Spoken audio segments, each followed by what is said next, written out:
इस अदाकारा ने अपनी पूरी जिंदगी फिल्म इंडस्ट्री में बिताई, एक से बढ़कर एक सुपरहिट फिल्मों में काम किया, लेकिन उन्हें फिल्म इंडस्ट्री में वो क्रेडिट नहीं मिला जिसकी वो काबिल थीं।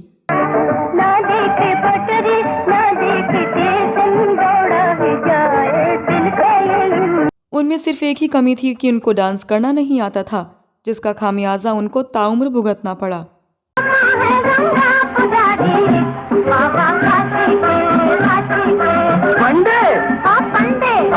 उन्होंने मात्र 100 रुपए की तनख्वाह पर फिल्म इंडस्ट्री में काम करना शुरू किया था और कई फिल्मों में छोटी बड़ी भूमिकाएं करके चरित्र अभिनेत्री के तौर पर अपनी पहचान बना ली। क्या करते हो? तुम मेरा घर लुटाने पे तुली हो। बच्चे भूख से बिलख रहे थे, मुझसे देखा नहीं गया। तुम्ही को मिलेगा। लेकिन आपको ये जानकर आश्चर्य होगा कि उनका आखिरी समय ओल्ड एज होम में गुजरा। बाद में उन्हें अल्जाइमर नाम की बीमारी भी हो गई थी। ओल्ड एज होम में ही उनकी मौत हुई। सारा दिन दूसरों के बच्चों को कोसते रहते हो, इसीलिए तो भगवान ने शायद हमें औलाद नहीं दी। इससे भी आश्चर्य की बात तो ये है कि इंडस्ट्री में किसी को भी पता भी नहीं था कि इंडस्ट्री में 135 फिल्मों में काम करने वाली इस अदाकारा की मौत हो गई है।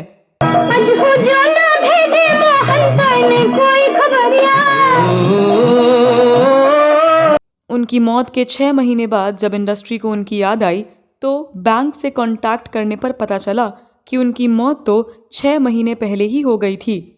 इस वीडियो में आज मैं उसी अदाकारा दुलारी जी के दर्द भरे जीवन के बारे में बात करने जा रही हूँ, जो अपने आखिरी समय में न सिर्फ पाई पाई की मोहताज हो गई थी, बल्कि अपनी बेटी से भी उनको कोई मदद नहीं मिली और फिर एक लावारिस की तरह इस दुनिया से अलविदा कह गईं।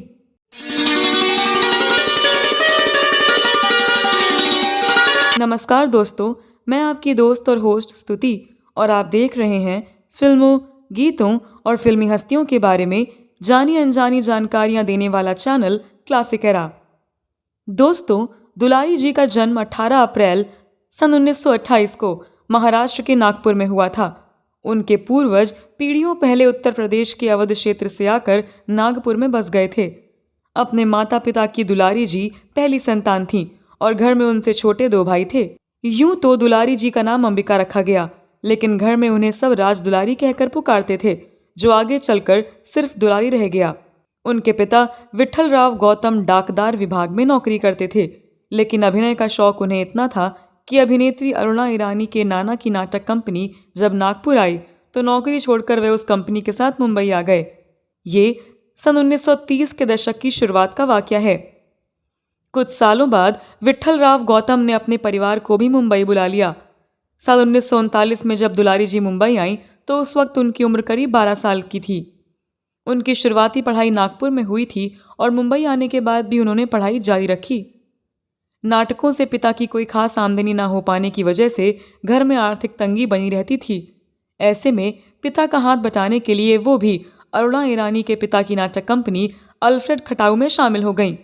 फिर कुछ समय बाद वह 2 अन्य कंपनियों देसी नाटक समाज और आर नैतिक के गुजराती नाटकों में हिस्सा लेने लगीं। यहाँ से उनके अभिनय जीवन की शुरुआत हुई। बॉम्बे टॉकीज की मशहूर फिल्म झूला दुलारी जी की पहली फिल्म थी, जो 1941 में रिलीज हुई थी। इस फिल्म में वे आश्रम में रहने वाली लड़की की महज एक सीन की छोटी सी भूमिका में नजर आई थीं। उन्हीं दिनों उन्हें सेठ यूसुफ फजल भाई के नेशनल स्टूडियो में 100 रुपये महीने के वेतन पर नौकरी मिल गई। दुलारी जी ने इस बैनर की फिल्मों रोटी, अपना पराया और जवानी में छोटी छोटी भूमिकाएं की। ये सभी फिल्में 1942 में रिलीज हुईं। फिल्म जवानी में वो हीरोइन हुस्नोबाई की सहेली बनी थी, जिनके साथ उन्हें एक गीत पर डांस करना था, लेकिन डांस करना उनको आता नहीं था। ये एक ऐसी कमी थी जिसने जीवन भर उनका साथ नहीं छोड़ा। नेशनल स्टूडियो को सोहराब मोदी कंपनी की मिनर्वा मूवी टोन ने खरीदा तो उन्होंने दुलारी जी को 7 साल के लिए नौकरी पर रखना चाहा, लेकिन कॉन्ट्रैक्ट की कुछ शर्तें मंजूर न होने पर दुलारी जी ने उनको ठुकरा दिया। बॉम्बे टॉकीज की फिल्म हमारी बात में उन्होंने हीरो जयराज की छोटी बहन की भूमिका की, तो अमर पिक्चर्स की आदाब अर्ज में वह बतौर सहनायिका नजर आईं, जिसमें उनके हीरो गायक मुकेश थे। ये दोनों ही फिल्में साल 1943 में बनी।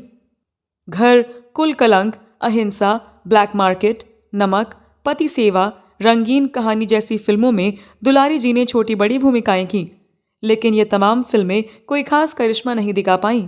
उस दौरान कुछ गुजराती फिल्में भी उन्होंने की। दुलारी जी को सही मायनों में पहचान मिली साल 1947 में बनी फिल्मिस्तान की हिट फिल्म शहनाई से। इस फिल्म में उन्होंने हीरोइन रेहाना की बड़ी बहन की भूमिका की थी और इसमें उनके नायक अभिनेता महमूद के पिता मुमताज अली थे। हिंदी सिनेमा में पाश्चात्य संगीत का इस्तेमाल भी पहली बार इसी फिल्म शहनाई में किया गया था। सी रामचंद्र द्वारा संगीतबद्ध फिल्म शहनाई के आना मेरी जान संडे के संडे और जवानी की रेल चली जाए जैसे जबरदस्त हिट गीतों पर डांस करना उनके लिए इतना तकलीफदेह साबित हुआ कि उन्हें कसम खानी पड़ी कि अब वे कभी डांस वाली भूमिकाएं नहीं करेंगी। आँखों का आँखों का सिग्नल जो पाए रे पंडे आना में संडे के गुड़ सुंदरी, मिट्टी के खिलौने, नाव, ननद भौजाई, शायर, अपनी छाया, मन का मीत, अलबेला, अंजाम, भूले भटके, वीर अर्जुन जैसी फिल्में करने के बाद दुलारी जी साल 1953 में बनी फिल्म पापी में एक अहम भूमिका में नजर आईं। रणजीत मूवी टोन के बैनर तले बनी पापी राज कपूर की दोहरी भूमिका वाली अकेली फिल्म थी। इस फिल्म की दो हीरोइनों में से एक नरगिस थी तो दूसरी दुलारी। साल 1953 में ही रिलीज हुई फिल्म जीवन ज्योति में भी दुलारी जी के अभिनय को काफी पसंद किया गया था। तब तक उनकी उम्र शादी के लायक हो चुकी थी, लेकिन उनके कान्यकुब्ज ब्राह्मण समाज में दहेज की जबरदस्त मांग थी और घर के माली हालात अभी भी कोई बहुत अच्छे नहीं थे। ऐसे में उनके माता पिता को उनके लिए अपने समाज से बाहर निकलकर रिश्ता स्वीकारना पड़ा। मराठी क्षत्रिय खानदान के उनके पति जगन्नाथ भीखाजी जगताप फिल्म उद्योग के जाने माने साउंड रिकॉर्डिस्ट थे। साल 1951 में शादी होने के बाद करीब 10 सालों तक उन्होंने बहुत कम काम किया। उस दौरान देवदास, जिंदगी के मेले, एक गांव की कहानी, जॉनी वॉकर, पेइंग गेस्ट, कवि कालिदास, संतान जैसी उनकी केवल 13-14 फिल्में रिलीज हुईं और फिर साल 1961 में बनी गुजराती फिल्म चुंगड़ी अड़े चोखा से उन्होंने अपने करियर के दूसरी पारी की शुरुआत की।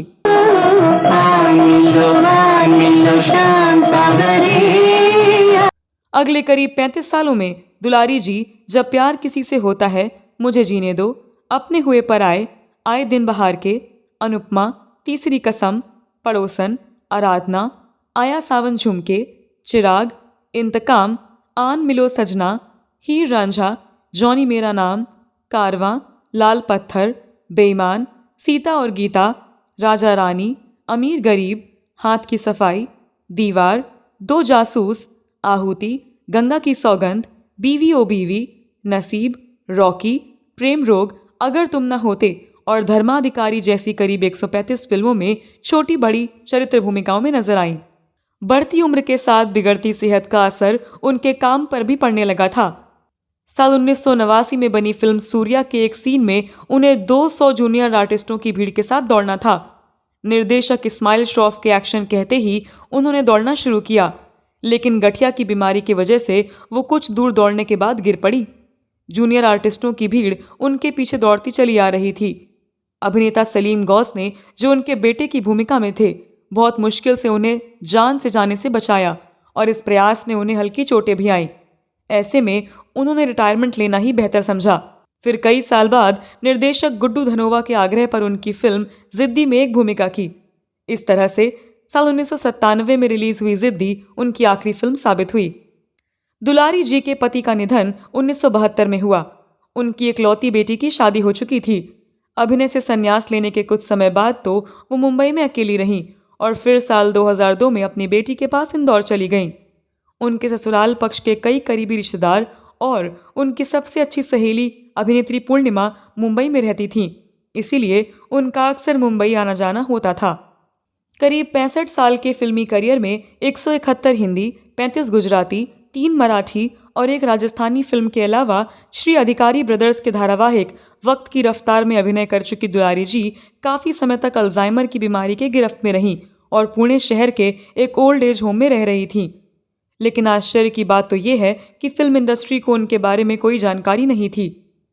इस इंडस्ट्री के बारे में तो कहा ही जाता है कि जो इसे छोड़कर जाता है, ये इंडस्ट्री पीछे मुड़कर उसे देखती ही नहीं और ना ही ढूंढने की कोशिश करती है।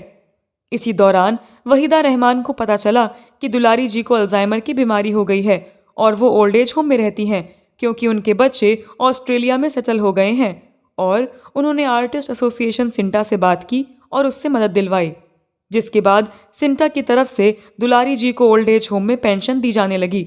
लेकिन आगे चलकर उन्हें अल्जाइमर नाम की बीमारी हो गई और ओल्ड एज होम में ही 18 जनवरी 2013 को 85 साल की आयु में उनका निधन हो गया।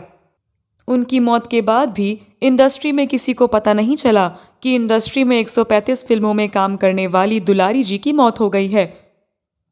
उनकी मौत के 6 महीनों बाद जब इंडस्ट्री को उनकी याद आई तो उन्होंने सिंटा वालों से गुड़ सुंदरी, मिट्टी के खिलौने, नाव, ननद भौजाई, शायर, अपनी छाया, मन का मीत, अलबेला, अंजाम, भूले भटके, वीर अर्जुन जैसी फिल्में करने के बाद दुलारी जी साल 1953 में बनी फिल्म पापी में एक अहम भूमिका में नजर आईं।